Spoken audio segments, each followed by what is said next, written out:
निभानी चाहिए। अपने बच्चों को मजबूत बनाओ, उनको लाठी चलाना सिखाओ। लाठी तो सिखा ही सकते हो, उनको तलवार चलाना सिखाओ। और अगर गरीब है, गरीब के पास में कुछ नहीं है, दराती तो है, ये बच्ची भी जो है घास काटने गई, दराती तो है। मैं मानता हूं कि जिस तरह से चारों ने घेर लिया, नहीं उसका दाव लग पाया, नहीं तो कोई भी होती तो कुछ तो कोशिश करती, पर फिर भी आगे भी कभी किसी के साथ होती है। गरीब के पास दराती तो होती है, घास काटने के लिए दराती का इस्तेमाल करो। कोई सरकार बचाने नहीं आएगी तुम्हें, कोई शासन प्रशासन तुम्हारी मदद के लिए नहीं आएगा, तुम्हें खुद अपनी रक्षा करनी है। एक उदाहरण बताता हूं इसका, आदिवासी क्षेत्र में, नाम नहीं बता रहा हूं, इसी देश का उदाहरण है। एक दो राज्यों में आदिवासियों की जमीन को दबंगों ने कब्जा लिया। बड़ी रिक्वेस्ट की उन्होंने, बहुत कहा उन्होंने, नहीं छोड़ी। उनके साथ मारपीट भी करते थे, बदतमीजी भी करते थे, बहुत परेशान हो गए। आखिर में वो आदिवासियों ने किया कि सब लोग इकट्ठे होने लगे, इकट्ठे हुए, इकट्ठे होके और उन्होंने उनको लठ बजाना और मारना शुरू किया। मारा उनको, 10 20 50 लोगों को मारा। उसके बाद में वो लोग जो दबंग अपने आप को कहते थे, उस इलाके को ही छोड़ के भाग गए, उनकी जमीन को छोड़ के भाग गए। इस देश में कोई बचाने वाला नहीं है। शासन प्रशासन, किसकी मदद की बात करते हो? रोज तो होते हैं, हर 8 मिनट में दलित समाज की एक बेटी के साथ में यही हो रहा है जो हाथरस की बेटी के साथ में हुआ। वो आ गया मीडिया में, बाकी नहीं आ रहे। ये रोज हर 8 मिनट में हो रहा है। तो तुम्हें नहीं समझ में आता कि कैसे करना होगा? कोई सरकार नहीं बचाने वाली है। कोई सरकार में, जब मैंने बता दिया कि नीचे से ऊपर तक गुंडों का राज है, तो कैसे अपने आप को ऐसे बचाओ? अपनी बच्चियों को लाठी चलाना सिखाओ, अपनी बच्चियों को तलवार सिखाना चलाना सिखाओ। और जातीय आधार पर जो हिंसा होती है, जाति और धर्म के आधार पर, वो तभी रुकती है सरकार अगर नहीं रोकती। और सरकार ही जाति और धर्म के आधार पर हिंसा को प्रोत्साहित करती है, बढ़ावा देती हो, और अगर हो रही है तो उसे रोकते नहीं हो, यह भी बढ़ावा ही देना है, तब कैसे रोकोगे? तब उसका बदला खुद लो, मारो उसी आधार पर। जब इनको इस तरह से मारा जाएगा, भूल गए हो क्या फूलन देवी को? फूलन देवी को याद करो। फूलन देवी का उदाहरण कोई छोटा उदाहरण नहीं है। फूलन देवी का उदाहरण बहुत बड़ा उदाहरण है। इस देश के लोगों को सबक लेना चाहिए फूलन देवी से। इसके अलावा कोई रास्ता नहीं है। तुम मर तो रहे ही हो, जिंदा कब हो तुम? तो जब मर रहे हो तो मार के क्यों नहीं मरते हो? क्यों तुमने जो है चुप बैठने की और शांत रहने की कसम खा रखी है? ये वाल्मीकि समाज के लोग हैं जिनकी, मैं बिल्कुल सीधे नाम लेके बता रहा हूं कि वाल्मीकि समाज के लोग हैं जिनकी बेटी को यह हाथरस में मारा गया। शादी ब्याह में सुअर मारते हो ना, कितनी बुरी तरह से मारते हो, मैंने अपनी आंखों से देखा है। इन सालों को भी सुअर समझ कर खत्म कर दो ना इनको। क्या दिक्कत है? कोई सरकार कुछ नहीं करेगी।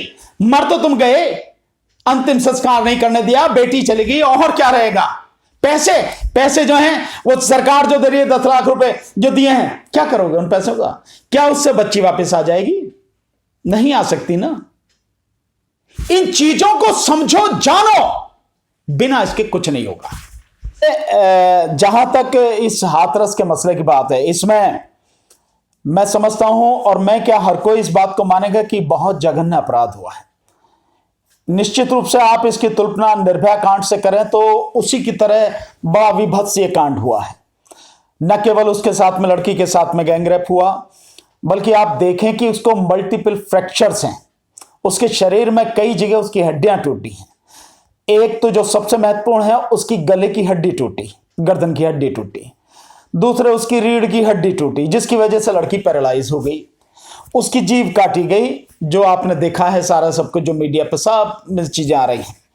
और इससे भी जो भयानक कांड हुआ है कि ये सब होने के बाद भी पुलिस वालों का जो बहुत ही क्रूर और गंदा रवैया रहा है, यह सबसे खतरनाक स्थिति है। बलात्कार हुआ, हत्या, उसको जो इस तरह से पीटा गया, और कल उसकी हत्या हो गई, कल उसकी जो मौत हो गई। इन सब के बावजूद पुलिस का जो रवैया है, और जिस तरह से रात के अंधेरे में ही अंतिम संस्कार कर दिया, घर वालों को पीटा भी गया है, लाठी भी बजाई गई। जो रिपोर्ट जिस तरह से आ रही है मीडिया पे, उससे साफ हो रहा है कि उनको पीटा भी गया, लाठी भी बजाई गई है। और घर वालों ने उनसे बचने के लिए अपने आप को एक कमरे में बंद कर लिया और उसके बाद बिना परिवार के किसी सदस्य की उपस्थिति के अंतिम संस्कार पुलिस ने कर दिया गया। ये कहां की वो है भाई, अंतिम संस्कार भी आप नहीं करने दे रहे हैं। तो ये सीधा है कि जो अपराधी हैं न केवल उनको बचाने के लिए, बल्कि जो सबूत है उन सबूतों को भी पूरी तरह से मिटाने के लिए ये सारा सब कुछ किया गया है। और ये होता ही रहता है, दलितों के साथ में, गरीबों के साथ में, और जो कमजोर हैं उनके साथ में, महिलाओं के साथ में ये सब कुछ होता रहता है। बात यह है कि इसको कैसे रोका जाए। असली चीज ये है, आपने निर्भया के बाद में देखा कितने ही कानून, कड़े कानून बने, लेकिन कोई फर्क पड़ा? नहीं पड़ा, किसी भी तरह का कोई फर्क नहीं पड़ा। आप उसके बाद से पूरा अब तक का इतिहास उठा के देख लीजिए, कितने ही केसेस बढ़ गए हैं, केस कम नहीं हुए हैं। इतना जो है निर्भया के केस में चारों को फांसी होने के बाद भी केस लगातार बढ़ रहे हैं, घट नहीं रहे हैं। तो क्यों हो रहा है? क्या बात है, क्या वजह है जो इस तरह से सब कुछ बढ़ रहा है? इसका मतलब साफ है कि शासन और प्रशासन, क्योंकि शासन में भी और प्रशासन में भी दोनों ही जगह गुंडे बैठे हैं। विधानसभाओं में, संसद में गुंडे बैठे हैं। मंत्री, मुख्यमंत्री, प्रधानमंत्री तक भी आपराधिक छवि के लोग हैं। जब इस तरह के लोग बैठे होंगे शासन प्रशासन में, तब आप कैसे उम्मीद करेंगे कि किसी की बहन बेटी सुरक्षित रहेगी? संभव है क्या? किसी हालत में संभव नहीं है। और यह जाति और धर्म के आधार पर जिस तरह का भेदभाव किया जाता है वो किसी से छुपा नहीं है, यह सब कुछ सामने है। यह कोई सुशांत सिंह राजपूत नहीं है जिसके लिए कोई मुख्यमंत्री कहेगा कि सीबीआई इंक्वायरी होनी चाहिए और उसके बाद सुप्रीम कोर्ट भी कह दे कि हां सीबीआई इंक्वायरी जो है उसको करो, और जाके पूरा का पूरा अमला लग जाएगा। इतने लॉ ऑफिसर जो लग जाएंगे, ईडी लग जाएगी, इनकम टैक्स लग जाएगा, नार्कोटिक डिपार्टमेंट लग जाएगा, सीबीआई लग जाएगी, सब उसमें इन्वेस्टिगेशन। भाई ये तो गरीब की है, दलित की बेटी है, और दलित में भी ऐसे समाज की बेटी है कि जिसका आज तक का जितना भी शोषण हो सकता है वो किया गया है, कहीं कुछ नहीं है। तो एक तो तरीका यह है कि शासन प्रशासन इस तरह से काम करे कि आपराधिक प्रवृत्ति पैदा ही ना हो, इस पे विशेष ध्यान होना चाहिए। नंबर 2, पुलिस में सुधार होने चाहिए। ऐसा कुछ हो नहीं रहा, और शासन में बैठे हुए लोग जिम्मेदार होने चाहिए। उनकी जातिवादी और सांप्रदायिक मानसिकता नहीं होनी चाहिए। अफसोस उनकी जातिवादी मानसिकता है और उनकी सांप्रदायिक मानसिकता है। अब रहा समाज, तो समाज भी जिस तरह का है, समाज भी एक दूसरे से नफरत करता है, एक दूसरे से घृणा करता है, ऊंच नीच को मानता है। और वो भी ये जो सब कुछ हुआ है, इसके पीछे जो सारा कारण है इस अपराध के प्रति जो हाथरस का हुआ, इसके पीछे वही जातिवादी मानसिकता है जिसके तहत यह जघन्य अपराध किया गया है। अब इसका क्या है तोड़? अब कैसे करेंगे? सबूत सारे मिटा दिए। एसएसपी जब कह रहा कि बलात्कार नहीं हुआ, हत्या का भी मामला यह है। जिस तरह से और जो जिन लोगों ने किया है, अब वो कितने पावरफुल लोग हैं, किस तरह से सरकार उनको सपोर्ट करेगी। स्वाभाविक है कि चाहे फास्ट ट्रैक कोर्ट में चला जाए, कहीं भी चला जाए, सबूत होंगे नहीं और ये सारे के सारे लोग बच जाएंगे। इन्वेस्टिगेशन में ही पुलिस उन्हें बचाएगी, क्योंकि सबसे जरूरी जो लाश है उस लाश तक को जब नहीं दिया गया और बिना परिवार के लोगों के अंतिम संस्कार कर दिया गया, तो आप समझ सकते हैं कि पुलिस किस तरह से अपराधियों को सपोर्ट कर रही है, सबूतों को किस तरह से मिटा रही है। क्या कर रही है पुलिस?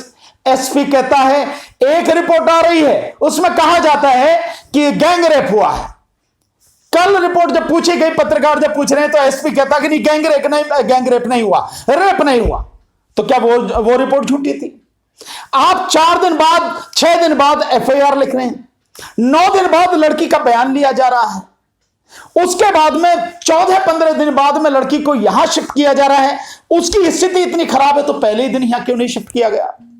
और उसके बाद में लड़की की जब मौत हो गई है, तो फिर जिस अमानवीय तरीके से यहां से उसके शव को ले जाया गया और बिना किसी परिजन की उपस्थिति के, परिवार के लोगों की उपस्थिति से, मां बाप को चेहरा तक भी नहीं दिखाया गया और पुलिस ने अंतिम संस्कार कर दिया रात में ही, इससे भयानक कृत्य क्या होगा? तो आप देख रहे हैं ये सब कुछ शासन प्रशासन और पुलिस के माध्यम से सब कुछ होता है। और क्योंकि वो लोग दबंग हैं, कुछ नहीं होगा उनका, सब उनको बचाने की पूरी प्लानिंग है। क्योंकि पुलिस और प्रशासन और शासन, इसमें खुद आपराधिक छवि के लोग बैठे हैं, गुंडे बैठे हैं, गुंडों के हाथ में सरकार है, गुंडे सरकार चला रहे हैं। तो आपको न्याय मिल जाएगा या आपकी जो साथ में आपके मतलब कानूनी कार्रवाई आपके पक्ष में या तरीके से हो सकेगी, निष्पक्ष रूप से हो सकेगी, आप इसकी उम्मीद नहीं कर सकते। जब जिस तरह के हालात हैं, जिस तरह के लोग सरकार में बैठे हैं, आप कैसे उम्मीद करेंगे कि निष्पक्ष कुछ भी हो जाएगी, जांच पड़ताल हो जाएगी, या जो अपराधी हैं उनके खिलाफ वाकई में सबूत, पूरी तरह से पुख्ता सबूत इकट्ठे किए जाएंगे और अदालत के सामने पेश किए जाएंगे? हो ही नहीं सकता है, आप इसको माने। दूसरा, जो सरकार है वो सरकार ही दलित विरोधी, गरीब विरोधी और मुस्लिम विरोधी सरकार है। तो आप उनसे ये उम्मीद करते हैं कि वो आपके हक में कोई बात करेंगे? संभव ही नहीं है। तीसरी जो चीज है, आप इसको समझें, अभी तक जो अपराध हो जाता है, अपराध होने के बाद उस अपराधी को कैसे दंडित किया जाए, उस दंड को कैसे बढ़ाया जाए, सिर्फ इस बात पर सारी जो है काम होता है और कुछ नहीं होता।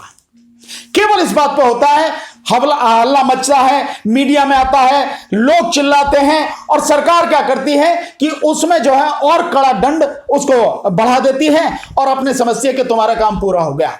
लेकिन कभी भी एक जो चीज सबसे बड़ी है, आप अपराध होने के बाद दंडित करने की बात करते हैं, लेकिन कोई ये कोशिश नहीं करता कि अपराध की प्रवृत्ति ही इंसान में पैदा न हो, ऐसा कोई काम किया जाए, वो नहीं करता। और ये काम कैसे होगा?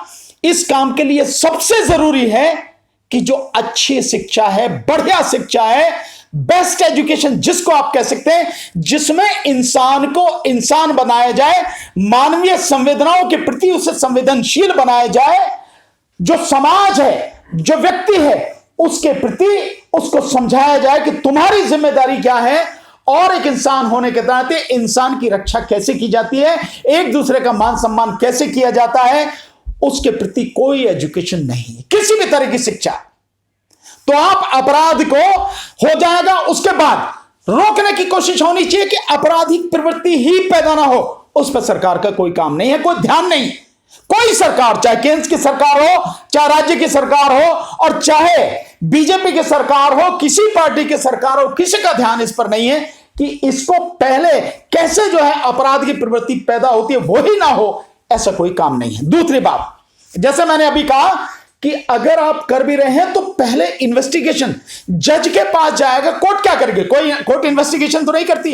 कोर्ट तो जो इन्वेस्टिगेशन होने के बाद चार्जशीट आपके सामने है, उसी पर जो कुछ कर सकती है उसी पर करेगी। कोई भी कोर्ट इन्वेस्टिगेशन के दौरान इंटरफेरेंस नहीं करते, उसमें हस्तक्षेप नहीं करती है। तो वो शासन और प्रशासन का काम है, पुलिस का काम है इन्वेस्टिगेशन करना।